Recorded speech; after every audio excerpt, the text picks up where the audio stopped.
We begin the Gemara today on Daf Nun Hey Amid Beis, where it says Masav Rav Sheisus, about 10 lines up from the bottom of the Amid.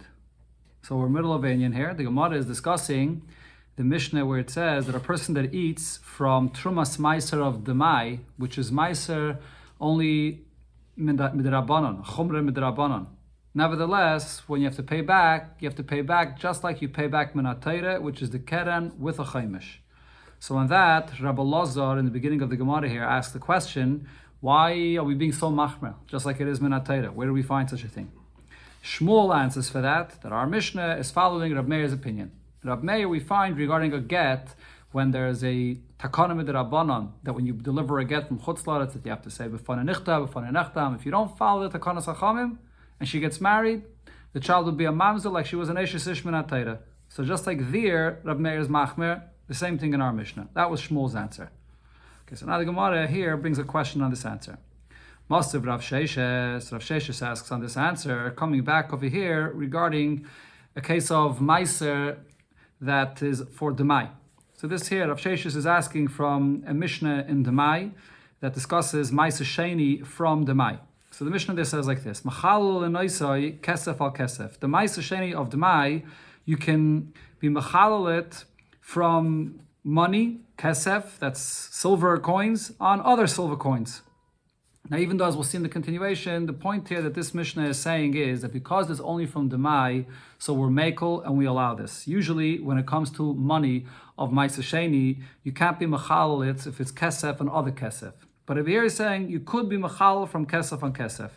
Nechayshes on nechayshes, or if you have copper coins of Meiser Sheni, you can be machalul it on other copper coins.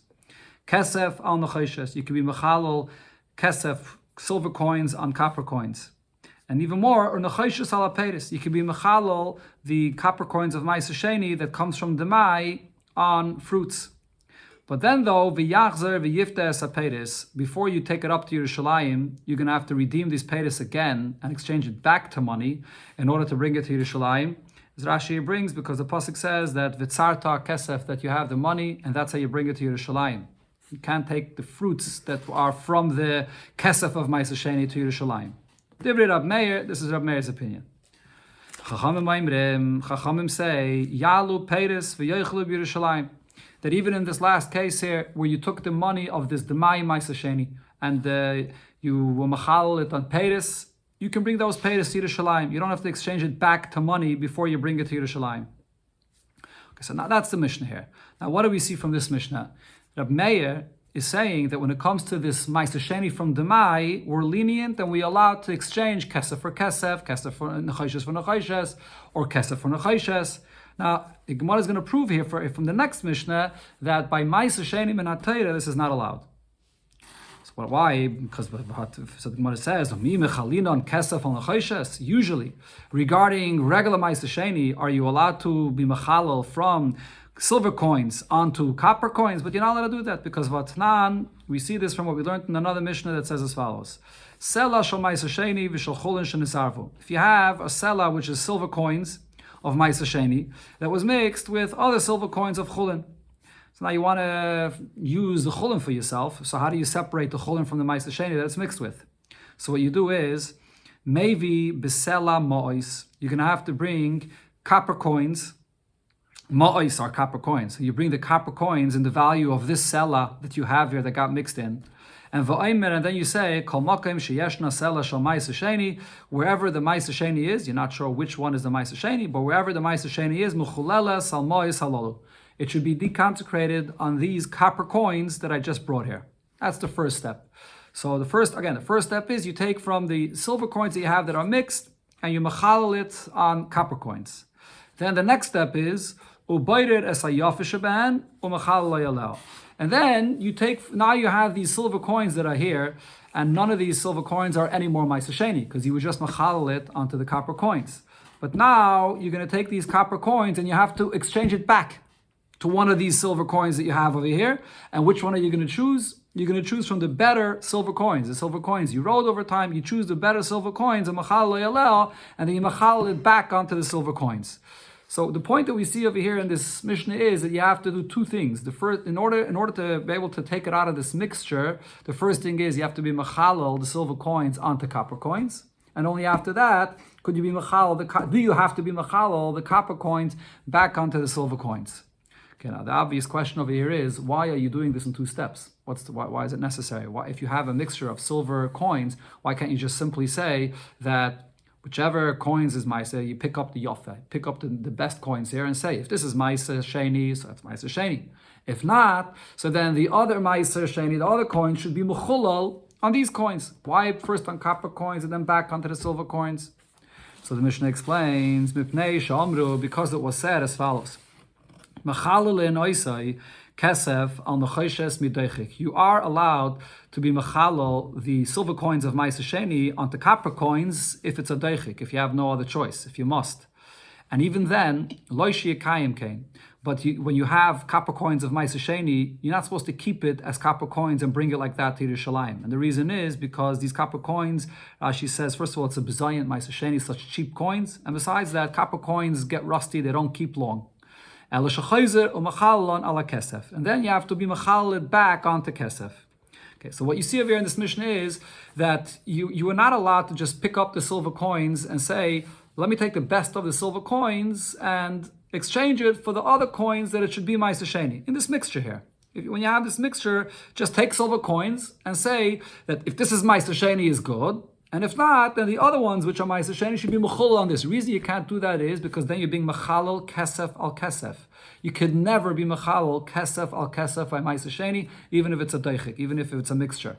So you have to be mechalal the kesef on nechoshes, on copper. And even that is only done because it's a mixture, so you have no choice. And then after you mechalal it onto the nechoshes, then you mechalal it back onto kesef, because as I mentioned, the copper, it's not you don't keep Maisa Sheni in copper coins. Okay, so now the Gemara concludes the question here. This is Rav Shesh's question. Now he says, now, Ketani Miyas, what do we see here in this Mishnah? Machalal midaychik. That even when you want to be machalal from silver coins to copper coins by Maisa Sheni, that's only in such a kind of a case where it got mixed and you have no choice. Midaychik in. Only because of a deichik, then it's allowed. Shaloi midaychik, but if it's not a case where you're forced to do this loy, you're not allowed to be machalal this way. And so what's the question? When it came to the Mishnah regarding the Maisa Sheni from Demai, over there, Rab Meir says you can be machal from kesef on kesef, from kesef on nechoshes. So we see that he's clearly being more makel when it comes to demai. So the question the Gemara is asking now is a question on the pshat we said before. Shmuel said that according to Rab Meir, just like we find by a get, that he's machmer for a takanim midrabanon, just like minatayra. So he said the same thing is by demai, that he's machmer for midrabanon, just like minatayra. But right over here we see regarding this halacha of being mechalal the Maisa Sheni that he's not machmer for midrabanon, for dmai, like it is by minatayra. Rav Yosef, so Rav Yosef answers and says regarding Maisa Sheni itself, or regarding maestros of dmai, that is, it depends which aspect of it.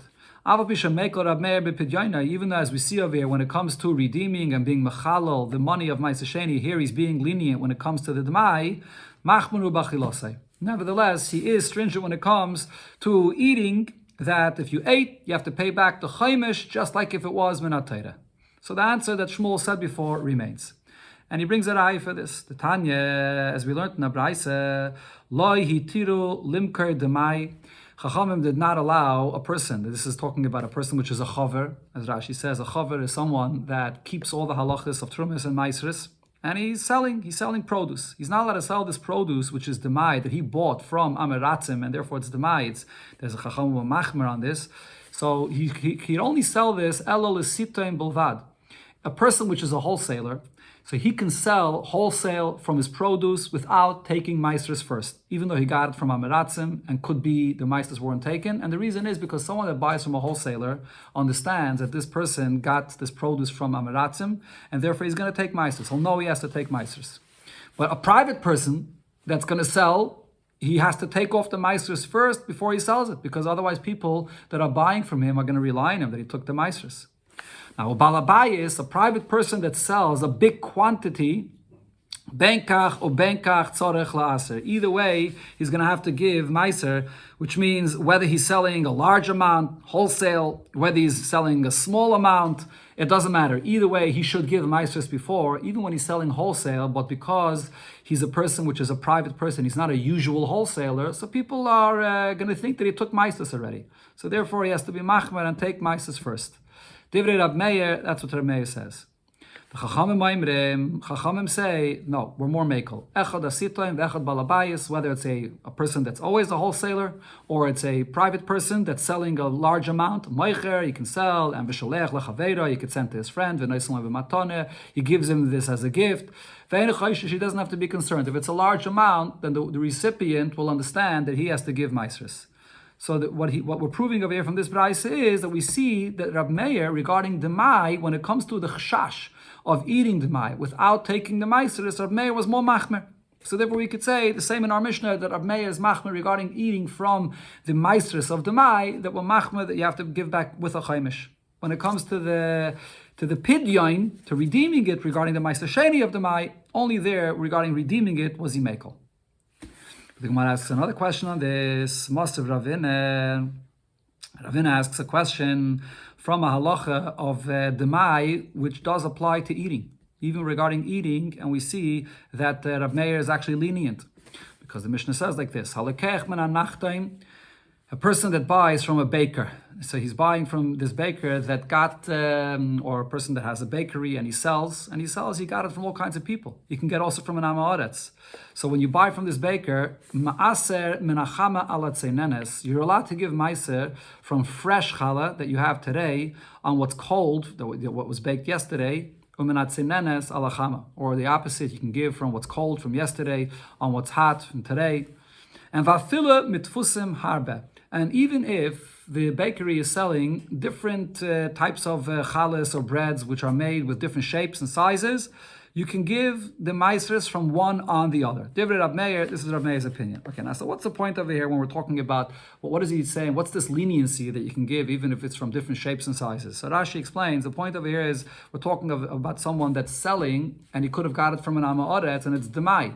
Demai is something where there's a suffix if the meisres were taken or not. Maybe yeah, maybe not. Actually, it says that most people do take meisres, but it's possible it wasn't. So what's the problem? The problem is if you have tfusim harbe, if this bakery is selling different sizes of challahs and bread, so that would mean that he got the challah, the bread, from different people. It's not from he didn't get it from the same amoretz, he got it from different people. If you got it from different people, then it's possible that one challah you got from one person that did take meisres, another challah you got from someone else that did not take meisres. If that's the case, if you're separating from one on another, so then you could be separating from something that's chayiv in meiser on something that's potter, or vice versa. You're separating from something that's potter and something that's chayiv. So how could you do that? So you would think that you have to keep these things in separate categories, that all of the things that are in each size separately, you should have to separate from it separately. So Rab Meir here is lenient about this and says, no, you can separate the meistres of this demai, even if it's from different people, even though there's this chash that it can be separated from what's chayiv and what's potter. Okay, so the Gemara spells out now this in here. Let's see. The fact that it says that you can take the cold bread and you can use it to separate on what's hot. So what's the leniency in this, and why is this understood? This is based on what Rabbi Loi said. Rabbi Loi said b'chlal regarding truma even minat Torah. Minayin l'Torah min hara layafe. How do we know a person that separates truma and he has bad quality produce and he's using that for the truma on good quality? Shatruma say truma, the truma takes effect. Shenema, because the pasuk says, "V'leisisu olav chet ba'arimchem es chalbei mimenu." You shouldn't have an aveda when you take off the meisres or the trumas and you don't give the best. So, what do you see from this? If the truma that you take off from bad quality on the good quality, if it doesn't take effect, is chet lama. Why is there an aveda? The truma didn't take effect at all. You have to do it over. So from here you see when you take truma from bad quality and good quality, the truma takes effect. So here as well, you have the cold bread, the hot bread, the fresh bread, and you're taking from the cold bread from yesterday, mais truma or meisres on the new today. So it's bad quality for good quality, but nevertheless it takes effect. That's regarding the taking from the cold and the hot. That's not a question. That we understand. That even in a Torah, that's allowed. Elo, however, this that Rav Meir says, when you have different shapes and sizes of the breads that are being sold here, how could you say that you can take the meisters from one on the other? Leichish, why shouldn't we be concerned? Dilma asila frushim min achiyov alaptor or min aptor alachiyov. Maybe you're separating from one batch, which is still chayiv and meisters, because it comes from Ama Oretz that did not take, on another batch which is pater and did not take. So you can't separate from one or the other, and the same thing vice versa, min aptor alachiyov. So why are we concerned about this? So the point that Ravina is asking over here right now is that you see when it comes to Demai, Rav Meir is lenient, even if this is an issue that pertains to the eating of this demai. So how could the Gemara answer before that when it comes to eating, Rav Meir was stringent about this? Okay, so now the Gemara here brings what Abaye said about this entire discussion, starting from the Mishnah all the way till here. Omar Abaye says as follows. Rabbi Lazar Shapik Hakashile. Rabbi Lazar, which was the one on Daf Nun Hey Mid Beis after the Mishnah, he asked the question on the Mishnah, why when you eat from Trumas Meiser of the Mai, are we so stringent that you have to pay a chaimish? That question of Rabbi Lazar is actually a very good question. Now, Abaye says, Shmuel, Loi Shapik Kamishanale. Shmuel, that answered, did not give a good answer. What was Shmuel's answer? That our Mishnah is following Rab Meir. Rab Meir says by a get, that is a takanas chachamim regarding a get, that the child will be a mamzer. So we say the same thing over here regarding our case of Demai, that we're very machmer. So Abaye says that comparison of Rab Meir's chomer regarding a get to apply to our case of Demai is not a good answer. Why? He explains. Rabbi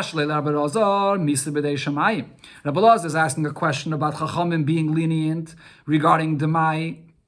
If someone eats from Tevel, where the mices were not taken from it, what's the punishment for this? Misa b'dei Shemayim.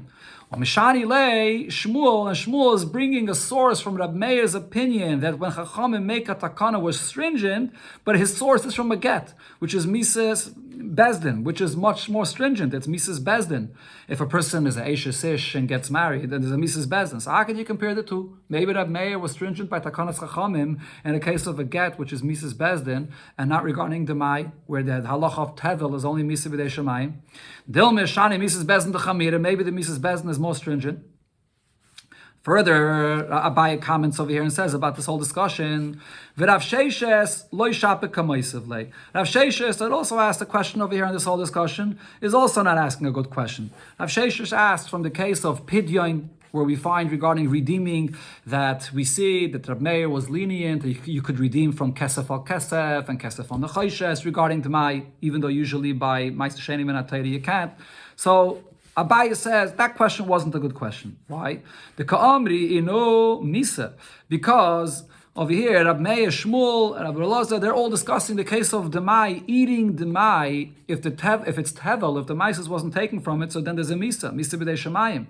Or Masav Rav Sheishes, Lav. And Rav Sheishes is asking a question from the Pidyon of the Ma'aser Sheni, that we see that we're lenient regarding this Pidyon of Ma'aser Sheni, regarding the Demai. That's only a Lav. D'chsiv lesucha lechel b'sharecha. If you have Ma'aser Sheni and you're eating it out of Yerushalayim, then it's only a Lav. If the Pidyon doesn't take effect, so then that you would be using it out of Yerushalayim, that's only a lav. So how is he comparing the leniency of Rab Meir regarding the Pidyon, which is only a lav, to our case where we're talking about it might be eating tevel, which is misa b'dei Shemayim. Okay, but now Abaye continues and says, even though I don't agree to the question, but Olamai the Ma'aser Rav Sheishes did ask the question, Rav Yosef Shapik Kamishani le. Rav Yosef still gave a good answer. As the Gemara explained before, Rav Yosef's answer was, there's a difference between eating and the Pidyon. But now Abaye comes back to the question of Ravina. Ravina asked that we find that Rab Meir is being lenient regarding eating from Demai, even though here we see that he's being stringent regarding eating from Demai when it comes that you have to pay back a chaimish. So he says, El Ravina, Adam Meisav Minachtem. He's asking from a Mishnah that he brought before from this baker, where there's a chash that he took it from different Amaratzim, but nevertheless we're lenient about it. So why is he asking from that baker? Why doesn't he bring a proof to the point that we said here about Rab Meir from the palter? What's a palter? A palter is an individual that sells a lot. He has a big bakery and he sells large quantities. So what does it say regarding this palter? That the Mishnah says, a palter, a person that buys from a baker that sells large quantities, ma'aser min kol tfus utfus, you have to give the meiser from every single shape and size, from every single thing separately. So what do we see over here? That when it comes to a person that buys different shapes and sizes of chalas, Rab Meir says that we're machmer, that you have to be concerned. Maybe this shape size came from one amoretz, the other one came from a different one, and you can't mix and match and give from one on the other, because maybe you're giving from a chayiv on a potter and from potter on a chayiv, as the Gemara said before. So we see here that Rab Meir was machmer. So what's the answer? Why is there a difference between stam a baker and a palter that sells a lot?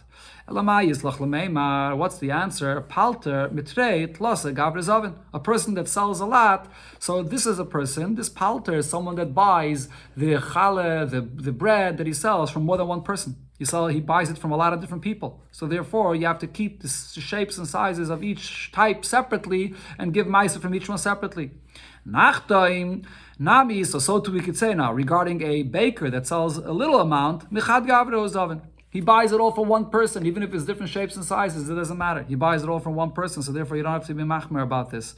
So therefore there's no question over here from this Mishnah that Ravina asked, that over here we see that Ameh is being lenient. He's not being lenient. If it's a baker that sells very little, it's clear that he all got it from one person. There is no reason to be machmer in this case, to separate meiser separately from the different shapes and sizes of these chalas that he has. Rava goes back and says regarding one of the points here that Abaye said regarding Shmuel. Abaye that he said that Shmuel's answer, he compared the opinion of Rab Meir regarding a get to the opinion of Rab Meir here regarding Demai, where it's Tevel. So Abaye said this is Misa b'dei Shemayim, and that's Misa b'dei Yadam. So Rava says no, Shmuel shapekam mishanile. Shmuel, actually, the comparison is a good comparison. Why? Shame Misa ba'olam. Because even though it's not the same type of Misa, one is Misa b'dei Shemayim, one is Misa b'dei Yadam, but they're both liable, the punishment is Misa, so therefore we could compare the fact that Rab Meir is stringent regarding Eshes Ish, he's stringent over here also regarding the Demai, which is a Misa b'dei Shemayim. Okay, the Gemara now goes on back to the subject that we were discussing a few Mishnahs ago here in this Pedic regarding the halachas of Oinah. Here are the following things where the halachas of Oinah, when you overcharge someone and you want to get paid back for it, the halacha of Oinah does not apply. Ha'avadim, regarding slaves. Ha'ashtares, if you're selling documents that have a loan in it and you're taking over the rights to collect this loan, there's no halacha of Oinah for this. V'hakarkais, when you buy properties. V'hahagdeishais, and the same thing also a gabbai, if hektish, that sells something, or if you have a carbonila that got a mum in it and you want to sell it. And also, another thing is, Einlem tashlume kefil, there's no payment regarding all of these for kefil if you steal them. And also, v'lo tashlume arba v'chamisha, and you don't pay arba v'chamisha 4 or 5 times as much after you steal if you slaughter or sell it.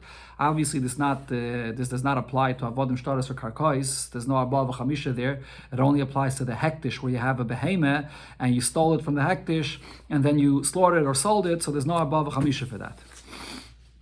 Another din over here that the Mishnah says regarding these things, Shoy Mechinam Einay Nishpa. A Shoy Mechinam does not swear on karka that he was not negligent about it. If he wants to pater himself, there's no halacha of a shvur that applies here if it's karka.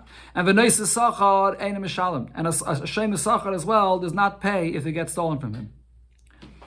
Okay. Rab Shimon Aimer. Now Rab Shimon says, Kachim, it depends. When it comes to kachim, it depends. Kachim shuchayev b'chriyuson.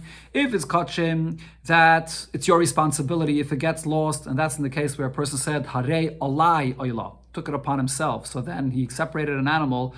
So if after he separates this animal, if it gets a mum and he sells it, so it's something like this, yesh la ma'inah. If he's selling it to someone, there will be a din of einah for this. Because this is something that if it dies or if it got stolen, it's his responsibility to replace it. So therefore, Ainah applies it. Rashi says, Al Tainu Ishes Achiv. It's between, it is considered to be yours. It's not something that belongs to Hektish. It's your responsibility to replace it.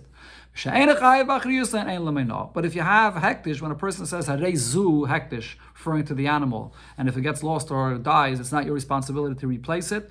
So in such a case, if it gets a mum and then you sell it, there's no din of Einah that applies to this. It's Hektish.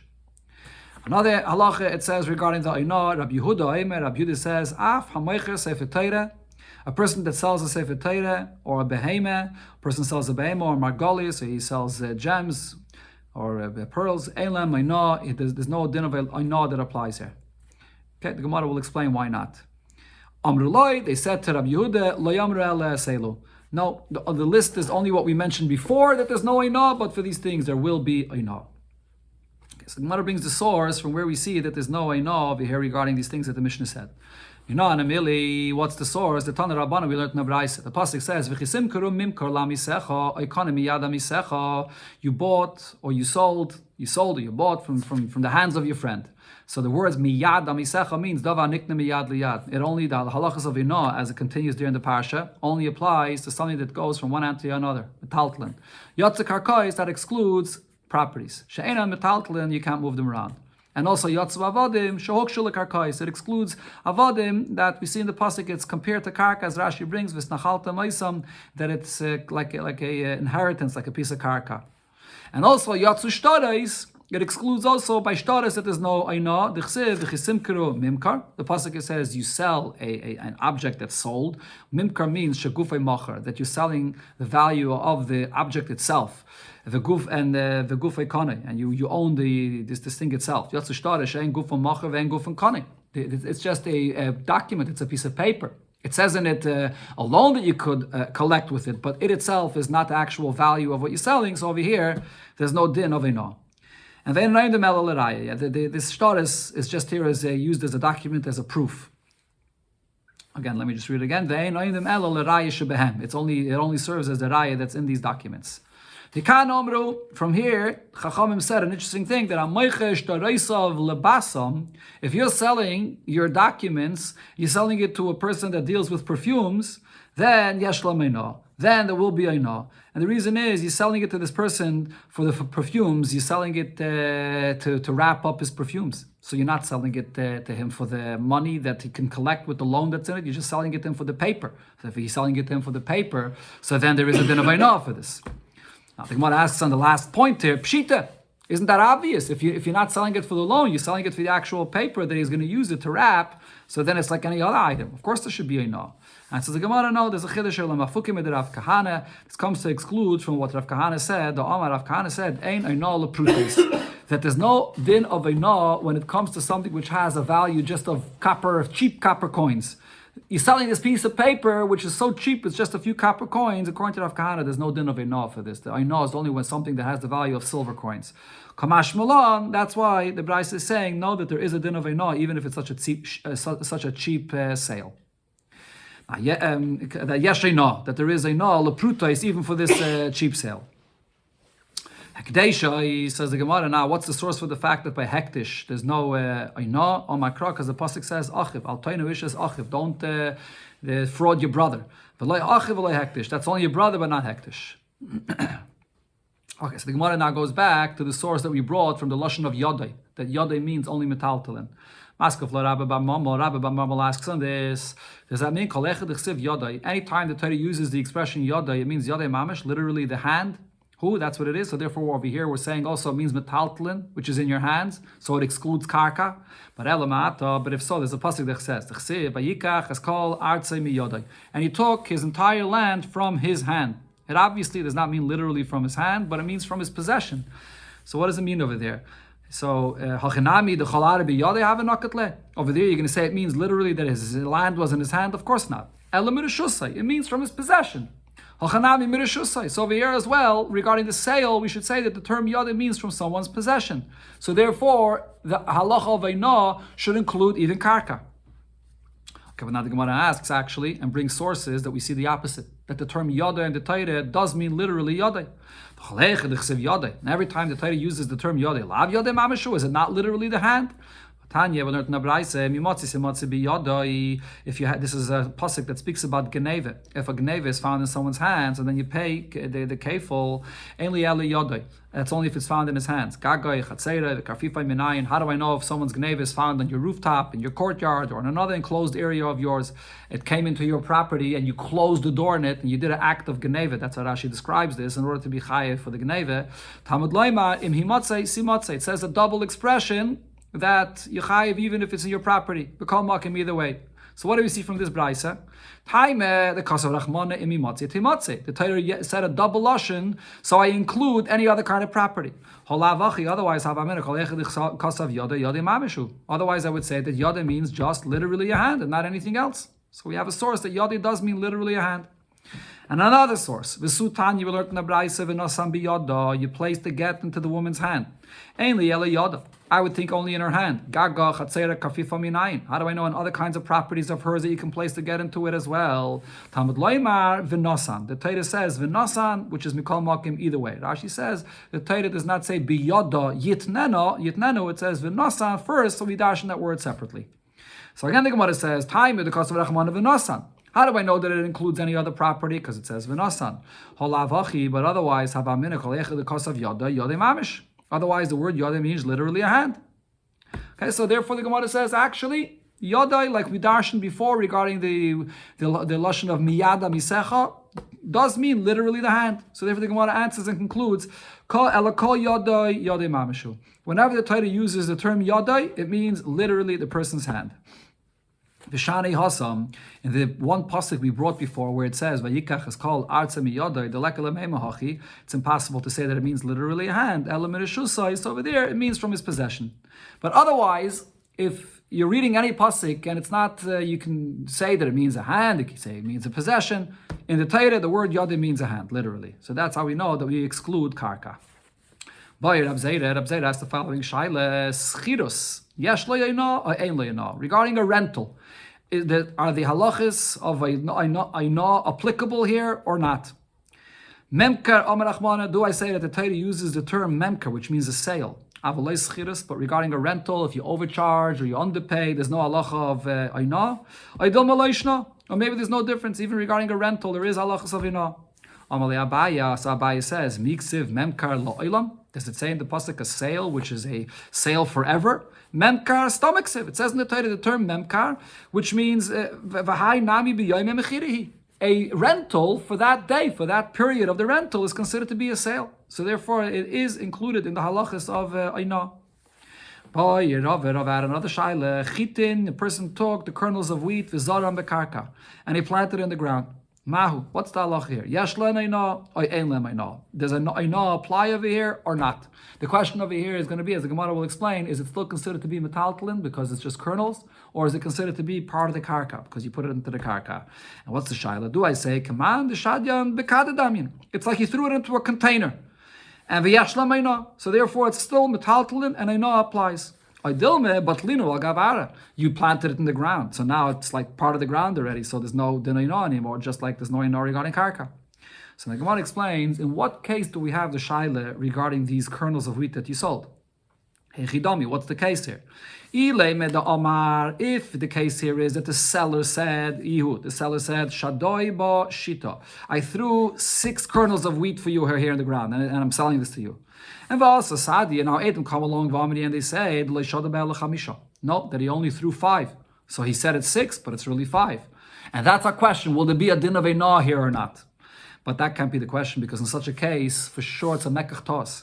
Rava said the following: then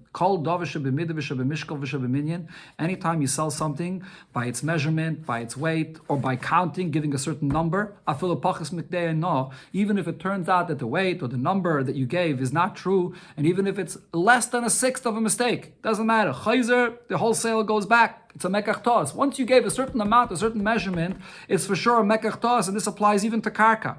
So over here as well, you give a certain number of kernels, it doesn't matter that you threw it into the karka, there should still be a no. So what is the case over here? Ella rather, says the Gemara, the shaila applies in the following case. The ama iu shadoiba kideiboila. You have a piece of land, and you tell the person, I threw in enough kernels of wheat here in this piece of land of what it could handle for this kind of area. And that there is a certain norm of how much you would put in this area. And then the gloi milsa, then it comes out that you actually did not put the amount of kernels that this kind of size property can usually handle. So here's the shaila. Yesh lo neino, yen lo meino. Do we say that there's a din eino here or not? This is very similar to the concept of eino. Anytime you sell an object and it has a certain market value, and you're selling it below the market value, or you sold it over the market value, similar over here, you have a piece of karka, and there's a certain kind of expectation of how much you would plant there, and you planted more or less. And again, the Gemara repeats the shaila, Kaman de shadi bekade damien. Is this like you threw these kernels just into a container? So it's still metaltalin, and there's a no. You planted it in the ground, so now it's part of the ground, and by a karka there is no ino. Now the Gemara is going to ask here another two similar shilas that with the other halachas where it doesn't apply to karka. So nishboin alein or ein nishboin alein. So the halacha, as the Mishnah brought before regarding a shvuah, there's no shvuah on karka. This is only shvuah on metaltalin, a shvuah minatayra, that is. So over here, Gemara has the similar shaila when a person threw these kernels of wheat into the ground, and there's an argument about this. Rashi says there's an argument about a worker that was supposed to do this work, and he did it less than what he said he did. And so the question is, do you make a shvuah on this or not? And again, the shaila is, command the shadi bekade damien. Is it like it's in a container, so you still make a shvuah on this, or it's in the ground, and therefore it's part of the ground, the einish bain alein, there's no shvuah on this. Another case, the Gemara says, we can ask this shaila, oimer, regarding the carbon oimer, that's brought in the second day of Pesach, which comes to be mater, all the new produce, the chitim and so on from the year, to be able to eat it. So the question is, when you threw these kernels into the ground, will the oimer be matir this, or ein matiron, or will it not be matir it? So at this point, the Gemara thinks that the question over here is, these kernels you threw into the ground, and it started growing from it, and you want to know what grows from it. Does it get the heter from the carbon oimer that was brought this year, or not? So the Gemara says, this is not a shaila, because we have a clear Mishnah that says, what's the halacha about this kind of a case? Hey Chidami, what are we talking about over here? Either ashrosh, if the kernels of wheat that you threw into the ground, it already took root before the carbon oimer was brought. So Tanina, we learned this in the Mishnah. As we'll see, the Mishnah will say that then the oimer will be matirit. Either lo yashrush, if it did not take root before the oimer was brought. So Tanina, we learned that in the Mishnah as well. As it says in the Mishnah in Masechta Menachos, that Tnan, the Mishnah says, if what you planted already took root in the ground before you brought the carbon oimer, so then oimer matira. So now the oimer that you bring will be matirit, because it already began growing before the oimer. So it's from the previous season. If it did not take root before you bring the carbon oimer asurim, so then the oimer will not be matirit, it's asur. You're going to have to wait until the next year when they bring the next carbon oimer. It already belongs to the next year. So the Gemara explains, no, that's not our shaila here. The shaila here is not regarding these kernels of wheat that you threw in the ground and something grows from it, whether the oimer is matirit. The shaila is about the kernels themselves. Nothing grew from it. Says the Gemara, when are we asking the question? The question is as follows. The chatzdinu, that the person went and he cut from wheat, the new chadash, the new wheat from the season, he cut it, and then v'zarinu, kaidim loimer, and then he threw the kernels from this new wheat into the ground before the carbon oimer. Now, and he brought the carbon oimer on the second day of Pesach. It did not take any root before the carbon oimer was brought. So now the question is not regarding whether it grows afterwards. Obviously, if it grows afterwards, then the oimer is not going to be matir. But the question though is, could you now take out the kernels themselves from the ground and eat from it? Do I say command shadim bekadadami, similar to what we said before? The same shaila applies here. Do I say it's like you just threw it into a container, v'sharinu oimer, and therefore this really grew before the carbon oimer was brought? The fact that you put it into the ground temporarily and now you want to remove it from the ground, it's the heter of the carbon oimer applies to it. Once you threw it back into the ground, now it becomes bottled to the ground. You can't just take it back out of the ground and eat from it. You're going to have to wait until the next carbon oimer to be matir. Take all these three shilas here regarding when it's in the ground remains a question.